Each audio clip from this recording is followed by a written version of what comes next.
What's up, everybody? This is Matt Mandu from Headwaters Adventure Company, and we are here with the winner of the the Wild West Bass Trail Tournament down at the Delta last weekend, Griffith. And this is your second win this year, right? Yeah, second win of the year. Dude, that's pretty good. You can keep it up, I'm sure. Thanks, Matt. Yeah, I hope. But yeah, I appreciate you having me on. I'm stoked. I know the Delta's been fishing tough. I know a lot of people live down that way, and I know I talked to a few guys who are doing practice down there, and I actually haven't heard too much about the tournament, but was it tough? Yeah, it was really tough. I mean, just and going into it, I mean, I think the fishing just all around recently, for me at least down in this area, has been pretty tough overall with all these storms and cold weather that we've been getting, and especially on the Mm-hmm. Delta. I mean, the water is really mucked up right now. It's still really cold, so I think the fish aren't really sure what they want to do yet. So the fishing was really tough. On practice day, I actually blanked. So to get a limit on tournament day was lucky. I switched locations, and that ended up working out. But overall, I mean, it was a super tough day out there. So where did you end up launching? I launched at the Deepwater Channel, so some people Nice. call it like the Port of Sac. I think you probably know that. I know that area very well. That was actually I wasn't planning to fish the tournament, but I talked to a few people. I was like, if I'm going to go anywhere, it's going to be Port of Sac, or it's going to be where was the second? There was like three places that I was willing to fish if I was going to fish it. That's like I can go catch fish there. So that's awesome to hear. Yep. Yeah, it was one of those things where I typically stay. I'm in Oakland, so I like to go to the like Delta areas that are closer to me, like Holland Track, For for sure. example. When I go to a lot, 45, 50 minutes from me, so that's where I have a lot of confidence. I went out and practiced there, but the water was just super muddy. Like didn't get a single bite all day, and I had gone to the Deepwater Channel a couple weekends before that, and I noticed the water was a lot clearer up there, Yeah, and I just felt like that was going to be my backup plan if Holland didn't work out. awesome. Yeah, Yeah, I like that area a lot, and I think it's underfished too, which is cool. I don't think a lot of people go out there and beat it up, but since you won, I'm sure you know that area pretty decent too. But yeah, tell us how you did it, what you were looking for, what you were using, and I mean, did you catch yeah. many fish?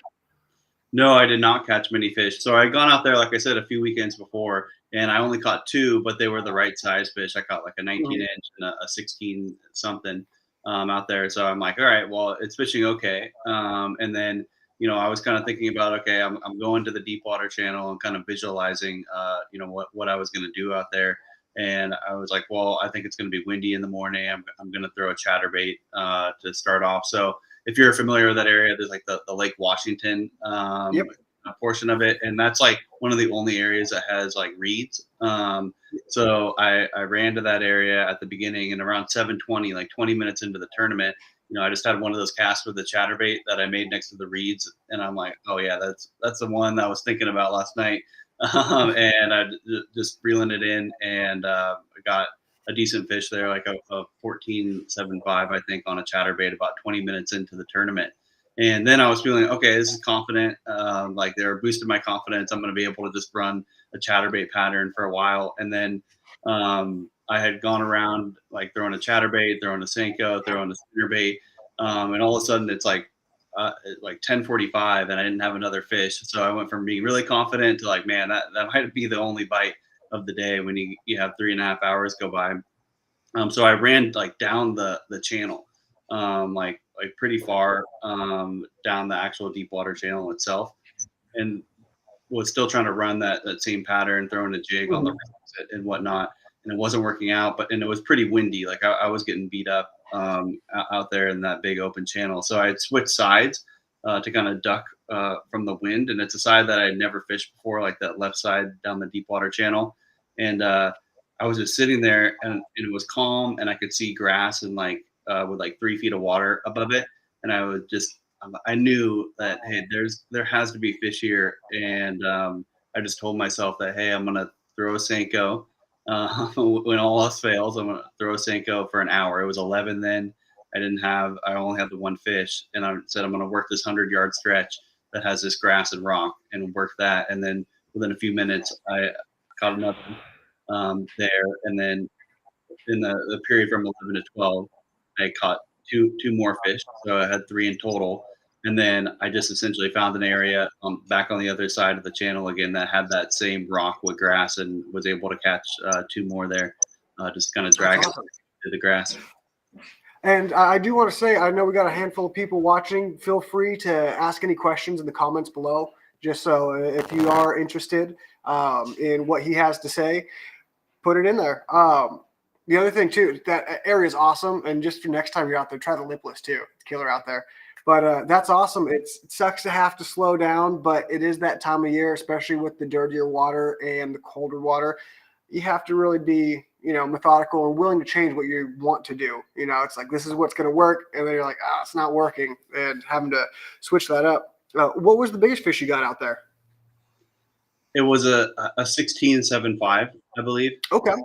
Yeah, so not the biggest of fish. I mean, it's one of those tournaments. I can't believe it. I haven't seen many, and I've been fishing these tournaments for 3 or 4 years. But I think I believe I was the only one that caught a limit that day. So that just goes to show how tough of a bite it was on the for sure west side of the tournament.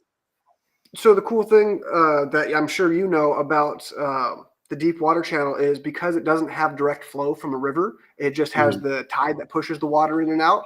And it's got a little flow coming in. But between that and the amount of grass in there, the water's quite a bit cleaner. And I'm sure that's probably one of the reasons why you picked it out. Yep. No, the water was a lot cleaner in there. I mean, like I said, the day before when I was out in the Holland Tract area, I mean, the visibility was like maybe a couple inches. And then I found areas that had 3, 4 foot visibility up in the deep water channel. And were you throwing the Cinco's wacky rig? Were you doing them Texas rig? Doing anything special with them? I was doing a Texas rig, which is like that's really off for me. I mean, I'm just like a wacky guy all the way, and just with the amount of grass, I kind of felt like they wanted it like popped out of the grass, like they weren't really eating it on the fall. You had to really like let it dangle down in the grass and then pop it out, and that's actually when I was getting my bites. Reaction bait Cinco. Get it stuck in the grass, rip it out. Yeah, exactly. That's awesome. Yeah, well, that's cool, man. And I mean, I know you said it was windy. Was having the pedal drive a big part because you're in the 360 now, correct? Yep, in the 360, definitely having the pedal drive was a huge benefit, and just being able to. Also, I think it was a big factor was like boat positioning as well, because it's hard to do in the wind. And I would tuck up right along the edge, and having that 360 drive and being able to just like keep myself really close to the edge, because if I got too far out, the wind would just start blowing me into the middle of the channel. And I really had to be close to the edge and then bring that Senko back over the grass from like deeper water around like 10 feet up into 3 feet. Okay. We do have a question. Did you use performance enhancing croissants on tournament day? Yeah, I got to give a shout out to David. He brought the croissants in the morning out there, and I feel got to have that good energy on the water. That's half the battle. For sure. I was always breakfast burritos before tournaments. That's the way to go. You go in full, ready to catch them. Yeah, fishing hungry, it's not fun. You gotta go out with full belly. Do you use an anchor at all? I do not. Okay. I have in the past, and what do you call it? The sticks that are like what? Stakeout pole. Yeah, stakeout pole. So I had on a past kayak where I had an anchor trolley to set it up on, but I'm kind of like hesitant to put the anchor trolley on my 360, but definitely see those guys out there with the power pole setups, and I'm like, that would have been really nice on a day like for the Delta. Power pole's awesome. Yep, for sure. The Lake Shasta might not help you out quite as much. Yeah, they don't really work in 60 foot of water. No, they haven't figured that one out yet. Or you could always do now that you've won a few, you can invest in the Motor Guide Spot Lock, and then you'll be set. Well, I do have an XI3 now. Yeah, the Motor Guide XI3. So that definitely helped as well. Just also it helps me, like I'm actually someone that in a tournament, I typically don't like to make long runs because I just like to maximize like my fishing time. Like, so I'd rather fish for 9 hours close to the launch than 7 hours far away, but you spend an hour running each way. So I took a little bit of a gamble on like making a little bit farther of a run than I usually do this weekend. But having the motor was like a huge help because I don't know if my legs would be able to like get me all the way back a few miles with all that wind. I was gonna say, how many miles did you go? Do you know? I'd say probably not too far, maybe like 3 each way, but I was running all around, like, when you're not catching fish, Yeah, yeah, zigzagging, going like all over the place. I probably only went 3 miles, but I was running back and forth between like the bank a bunch of times. Well, that's awesome, man. Does anybody else have any questions for Griff? And if not, congratulations on your win, and thanks for being on the show again. I'm stoked. Yeah, Do you of course. know? You said you were the only person that got a limit. That's crazy. Yeah, I couldn't That's a believe it. tournament. Yeah, I mean that never happens at a tournament. It just goes to show how tough the Delta is fishing right now. And if you look at other tournament results that are out there, it just feels like at least on the Delta that Yeah. people aren't really like catching big bags right now. But I think that it'll turn around. Like we've just been hammered with a bunch of storms, and as soon as the weather heats up, I think the spring bite's going to be on. It's gonna go nuts. Yeah. I Do hope you know so. how I many mean, people? I will say, I think there is a reaction bite to be had out there too, not just a Senko bite. When after I caught my limit, because it was in about like I went from one fish to then about an hour and a half. Then I had my 5 fish, and I'm like, well, I'm gonna need to cull. I had a 12-incher in there, and I was just running. I kind of went with the opposite direction of, hey, I'm gonna sit there and slow fish a Senko. I'm just gonna like run a spinner bait over the grass, and that's when that motor guide really came in handy. Just standing up, being able to use a remote to get around and throw that spinner bait. And I had Mhm. one big bite that just hammered it, like with 15 minutes left, and I missed it. Who knows? It could have been a striper because I know guys get a lot of striper out there in the deep water Big channel. But striper out it there. was even though I won, I still had that one that got away. Of course, Yeah, always. yeah, You're like, what could that have been? Hey, it yeah, wasn't necessary apparently. So, yeah. I guess so. and how many guys were in the tournament in the Wild West side? I believe it was mid 30s, maybe 30, Okay. 34. Yeah. Man, that's crazy. And you were 1 out of 30 who caught 5 fish. That's a slow day, but again, Yeah. congratulations. And Thank you. hopefully, 2 and more to come. Thanks, Matt. I Because appreciate it. Yeah. Wild West do Angler of the Year? I think, yeah, they do Angler of the Year. You must be looking pretty good on there right now then. I don't know. There's a lot of like a lot of guys have done really well this year, as expected. So you never know. But I think I'm pretty sure this is the last tournament of the year for Wild West. They kind of Okay. put all of them in the beginning of the year, and then there'll be a TOC. But we should have those AOI results coming out. Sweet. Yeah, I didn't realize that's how it worked. I haven't paid too much attention to the tournament series going on because I haven't been fishing them, but that's a cool way to do it. You get to fish a lot more of the cold weather, which, and then you didn't really get to a spring spawn bite. So it's, definitely a different year. But again, congratulations. Thanks for being on the show, and we will talk to you again soon. Sounds good, Matt. Thanks for having me. No problem. All right. So because Griff won using Senkos, we are going to be giving away a bag of Senkos tonight. And we are also going to be giving away a bag of Flappin' Hogs from Yamamoto. This is the large size. They come in 2 sizes. The reason we're going to be doing that is because that's what I was catching them on this weekend. So I did have to work the sports show at Reading, or the Reading Sports Show over at the Civic Center, which was a lot of fun. We got to talk to a lot of people, and I was really excited to see there was a lot of people that came up and said that they had watched my videos and liked them, and I was really excited to hear that. It makes me feel like we're not just doing videos into the void. So thank you guys for coming out and doing that. So this weekend, I was fishing some of the ponds in the local areas just because ponds heat up and turn pre-spawn before a lot of the lakes do, just because there's less water. It all heats up quite a bit faster, especially if it's darker water. But I've been going out And I got a little bit of time in on Monday to get out there, and I caught 5 fish. The biggest one was 5 pounds, and everything else was about 2.5 to 3. Everything was really fat and fed up, and a lot of them had the real red lips and the real red crushers. So they're definitely eating crawdads. I think they're eating whatever they can get their mouths on right now. The fish fast and you could fish. There is a reaction bite, but they're not chasing. And I know that sounds kind of funny, but the idea is they're sitting on structure and they're waiting to ambush. The water is still cold, so they're not going to chase it 20 feet and hunt it down. But if you can get it in front of their face and make them react to it, they absolutely crush it. And the baits I was using were my favorite thing to throw. Swim jig. So this is a black and blue swim jig with a Rage Craw trailer, and I am throwing those. This is a 1/2 ounce. I actually probably should have been throwing a lighter one. I do the 1/4 and the 3/8 quite a bit, but a black and blue swim jig with a Rage Craw is got to be my go-to bait this time of year, because you can fish it like a spinner bait, you can fish it like a square bill, you can fish it like a chatterbait, and you can fish it like a jig. Who'd have thought?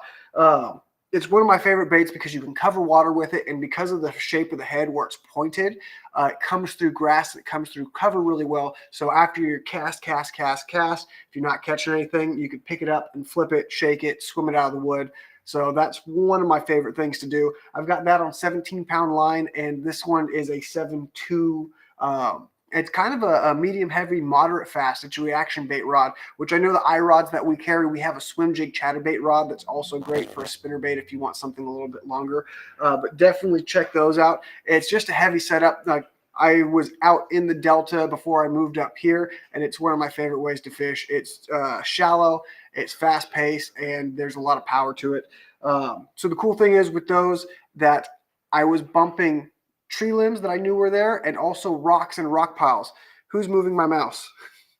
The rocks and the rock piles. So there's a spot about 5 feet of water that I knew had rock on it. I was casting past it, and with the 1/2 ounce or the 3/8, I could keep it on the bottom, and when I hit the rock, I would double snap it, and they would just come and crush it. I was also getting bit on some Senkos if I had missed the bites in the first place, but the swim jig was definitely my go-to. In some of the trees on the shoreline, because these fish are getting shallow, and the reason they're on the rocks and the sticks is because those are absorbing heat a lot quicker than everything else. So that's where the fish are staging up. It's the warmest spots, it's ambush points, and they're in a spot where they can just have something go by and snap on it really quick.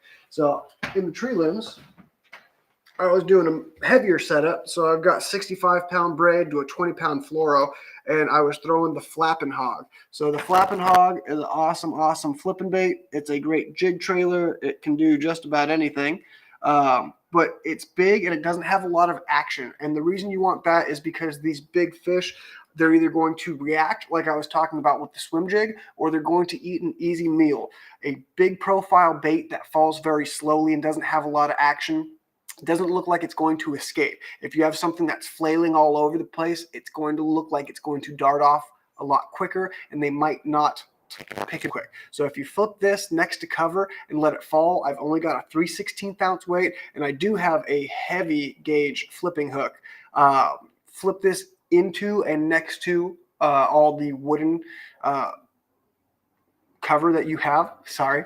But you flip it in and around the wood and just let it fall. Pick it up over the limbs, let it fall, shake it. If you don't get bit very quickly, pick it up, recast. It's not something that I'm making long casts and fishing this on the bottom. If I was, I'd be going to a lighter hook and lighter line, which you can definitely do. Like I said, I was casting a Senko around after the swim jig. But if you're flipping cover, something big that falls slow and doesn't have a lot of action is an easy meal to these fish because they are trying to feed up to grow their eggs. Like I said, all of the fish were very, very fat. So the bluegill and the crawdad specifically, they have a lot of minerals in them that help the eggs develop. So the higher up the food chain you go and go from a shad maybe to a pike minnow and then to a bluegill or a baby bass or a trout or a kokanee, those are going to have more nutritional value. So a big, slow profile is a great way to get some of those big females to bite. Like I said, the other way is going to be reaction. And I'm not swimming that in open water. I have to make contact with something to get bit. If I'm not touching anything, I am not getting bit. So even though I'm fishing it fast, it is something that you want to be banging into something, just like a square bill. But I couldn't get away with the crankbait. I tried. I couldn't get away with the crankbait because there was too much grass. I was catching grass on the bill, and if it's not efficient, quit throwing it. There's other things that can mimic it, and you could still do very well on. Like I said, the jig, it slips through the grass a lot better. A little tip that I just found out recently that I'd like to share with you guys too. When you're fishing grass specifically, if it's a not a crankbait, I'm sorry, if it's a swim jig or a chatterbait, I don't think you're going to be able to see this, but when you cut the tag end, leave it long. You see how it's kind of rounded down there? So if it's short, it's a little bit sharper and it'll get wedged in between the line. If it's long like that, when you snap it out, it's going to roll off the side and keep your bait quite a bit cleaner. So that's just something that I learned recently, and it seems to help a lot. Because it's a reaction bite, the fish aren't investigating your lure. They see it dart and they eat it. So having that little bit of extra tag end isn't going to hurt anything. It's going to make you fish a little bit more effectively. The other good bait to try, like I said, a large profile falling slowly, is going to be your 6-inch Senkos. Flip these around cover as well. You could drag them on the bottom. It's another big dead action bait. Obviously, they fall like we all know. But put a big hook in there, flip it around cover. And this is something that's also not going to get caught up in your tree limbs and things like that. Yeah, Griff is killing it right now. But yeah, for the most part, that's all I've got for you. Pre-spawn is here. The water's warming up. Ponds are a great place to start looking for fish moving up. It's going to be, I don't know, maybe another couple weeks before they're on beds, I would think, especially with the storm coming in. So that's going to, again, push them back. But they're not going to go too far. So they're in pre-spawn mode already. They're willing to eat. They'll probably shut down with the rain, but they're not going to leave their spots. It's not like they're going to disperse and go back to deep water. They're going to stay shallow. So keep looking for them on your sunny days. That's when you're going to have the best chance right now. They want warm water and they want food. So they're going to get shallow. They're going to get on structure that warms up quicker, and they're going to be chewing. So has anybody got any questions before I sign off? I'm glad to see you guys watching, and like I said, we're going to be giving away a pack of Senkos and a pack of Flappin' Hogs. So go on the Headwaters Adventure Company video, which I could see a lot of you are on. This will be either for the YouTube and the Facebook. Tag 2 friends and put a comment talking about what you're catching them on right now, and we'll enter you to win that, and then we will draw a winner before the next show next week. So tag a friend either on Facebook or YouTube, and it's got to be on our Headwaters one, not on where it gets shared to, because we do post this to a lot of Redding area and Sacramento area fishing reports too. So go from there, go to the Headwaters specific one, post a comment, and yeah, until next time, stay fishing, my friends. Pre-spawn's here. It's coming. It's going to be fun. And all the fun baits, chatterbaits, swim baits, everything. I can't wait for bed fishing. Have a good night, guys.